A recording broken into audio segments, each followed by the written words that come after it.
Thank you for joining me this week. I am Rich Madalino, Chief Administrative Officer for the Montgomery County Government.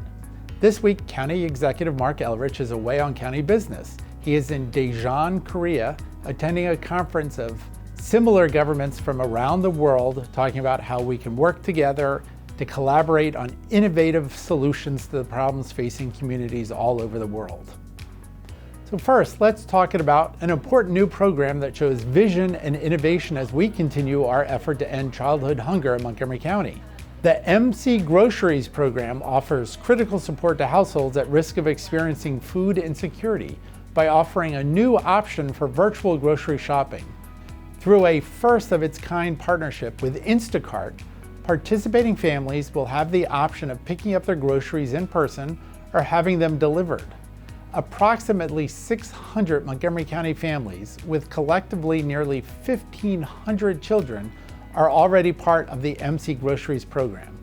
They were chosen because they are part of the SNAP gap. That is the gap between those who make too much to qualify for federal help, yet do not make the self-sufficiency standard in Montgomery County, which is approximately 400% of the federal poverty level, or $9,739 per month. At least 36,000 children in Montgomery County live in households that fall into the SNAP gap, not making enough to meet their needs, but making too much to qualify for any federal nutrition benefit programs, including free meals. We can't feed every family, but this helps more children struggling with routine hunger receive food at home on a regular basis. When we were coming out of COVID, the message we got from the folks who were providing food in the community was the lines weren't getting any shorter. And I feel pretty strongly that COVID unveiled a hidden problem in this county that existed in a much greater depth.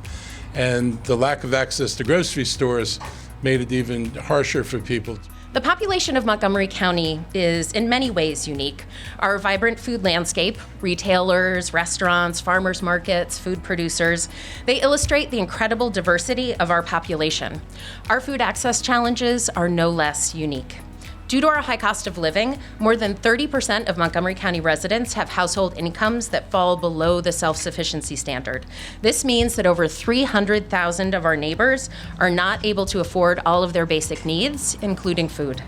And Montgomery County has always prided itself as being an innovator, as being a leader. And this program is yet another example. And I was talking to our friends from Instacart, and we think this may be the first such partnership in the entire country. This intentional intersection between our public, private, and nonprofit sectors that is going to positively impact the lives of thousands of families now and millions of families in the future. We knew that this was exactly the type of work that we needed, the type of partnerships that we need to see built up. We're not going to find success in serving these populations if we don't think outside the box. These are folks who make, if you're a single adult and you're 400% of poverty line, that's $60,000 a year. If you have a family of three, it's $100,000 a year, and that's the top limit, and then it's below. So these are people like our security guards at MCPS that start at $36,000 a year. These are people that have good jobs, that are working, that aren't eligible for food benefits, that can't afford to eat in our county. And says something, and I think we need to take that seriously. And I'm thankful for the generosity of Instacart and Sprouts, and that the county's stepping up. But we have to make sure people make living wages, that they can afford to eat and live and function here in the county. It's not just good for themselves and their families, it's good for our entire community. And so we're doing that too, but this is a partnership with the private sector that's absolutely needed. And just want to thank everyone involved, and we're really excited to see it continue and to grow. As you can see on this map over here, Instacart works with over 80 grocery stores in the county, including this Sprouts location. And from any given home in Montgomery County, families will have access to choose from at least 20 different retailers. So that's a pretty big reach that we're excited about. We have programs like this because I live in a county, and we all live in a county that's decent enough to say we're going to make sure that people eat. And this is one of my favorite things about governing in Montgomery County, is knowing you can support this kind of work, and it's going to be supported by the bulk of the people in the community. Last week, the county executive met with local business and development leaders for an industry event hosted by Bisnow. In his opening remarks, He talked about his work overseas over the last 2 years to get companies interested in expanding into the U.S. to seriously consider landing in Montgomery County. That speech was well received. Let's hear a little from his remarks in which he emphasized the need to support the kind of development that comes with new infrastructure. For many years, what I heard from the development community was life was better in Northern Virginia. I'm sure you've heard that before. I know any number of you have said that before. And I heard it so much that I started going to events in Northern Virginia. I used to be pretty much the only elected official from Montgomery County who would go to Stephen Fuller's annual presentation on the state of the regional economy, because I wanted to be in the room with people who were talking about the economy and what they thought needed to be done at a regional level. I spoke to planners and regulatory agencies about how we differed. I literally went to every planning department in the DC area pretty much and asked the planners and the head of the planning departments how they did their planning and how they accommodated growth in terms of both traffic and schools, things that were particularly important to me. And I concluded 3 things out of the time I spent talking to people. One is Virginia plans better than Montgomery County does. And frankly, Virginia plans better than Maryland does.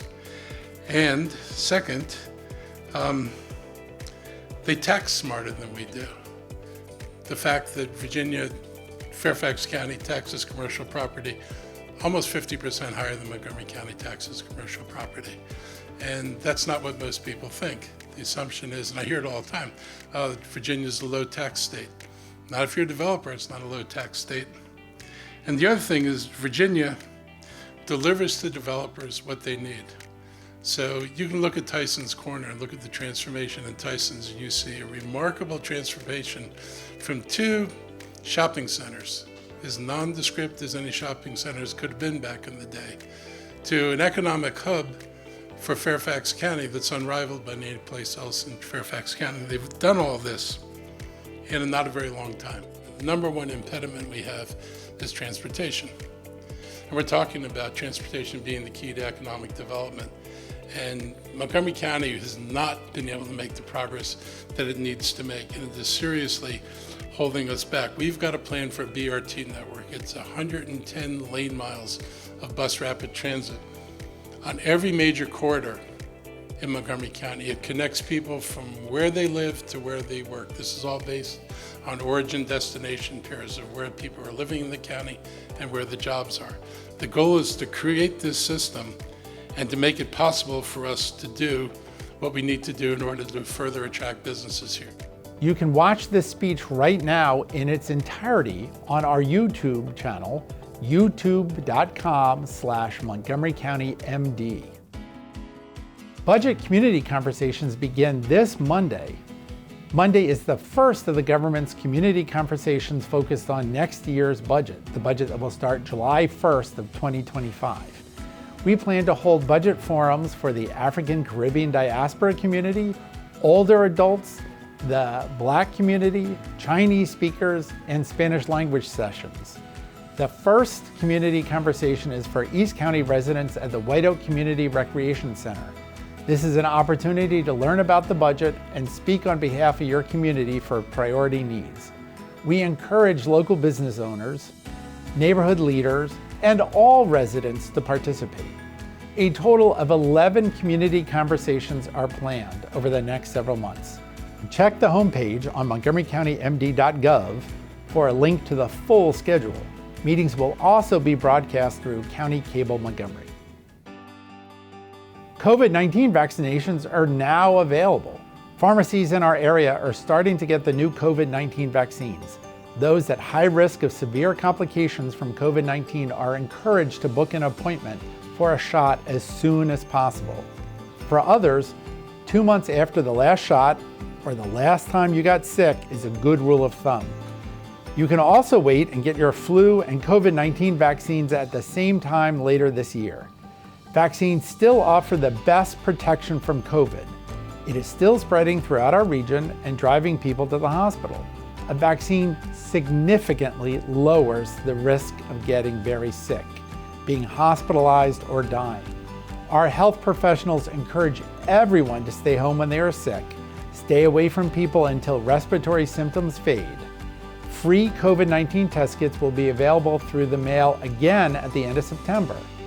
To get those test kits, visit covidtests.gov. The 20th annual Silver Spring Jazz Fest is happening this Saturday. Concerts will be held on 2 stages from 3 p.m. to 10 p.m. on Veterans Plaza. Several different styles of jazz featuring Grammy-winning artists will be featured. Silver Spring native Marcus Johnson is among the headliners, along with Cuban pianist and composer Chuco Valdez. The stages are located just a few blocks away from the newly reopened Silver Spring Metro Station.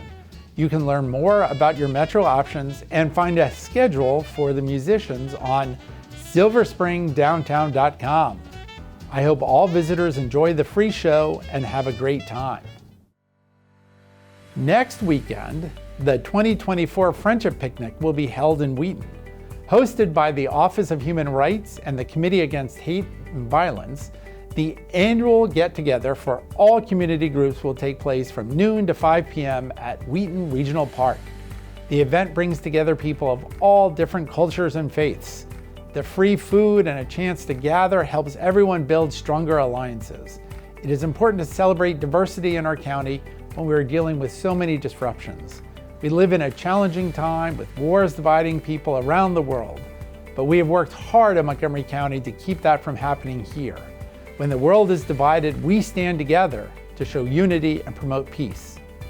This year, we need to protect and embrace our local Jewish and Islamic communities. In just the last few weeks, we have seen incidents in and around our schools criticizing Israel's military actions and the LGBTQ+ community. Thankfully, there have not been any incidents in the first 2 weeks since the school year started, but our support and vigilance are still needed. This picnic is a place where people of all cultures, backgrounds, and faiths can come together. This picnic and other events help us learn from each other and build lasting relationships. I want to thank the Montgomery County Office of Community Partnerships, the Faith Community Advisory Group, and Montgomery Parks for their role in putting on this picnic. The Montgomery County Police Department, the County Fire and Rescue Service, African American Health Program, and Black Physicians Network will also play important roles in hosting this year's picnic. We hope to see you all there. That's a wrap for this week. Mark will be back next week for the first of this year's community conversations about the budget and our weekly video. Thanks for watching.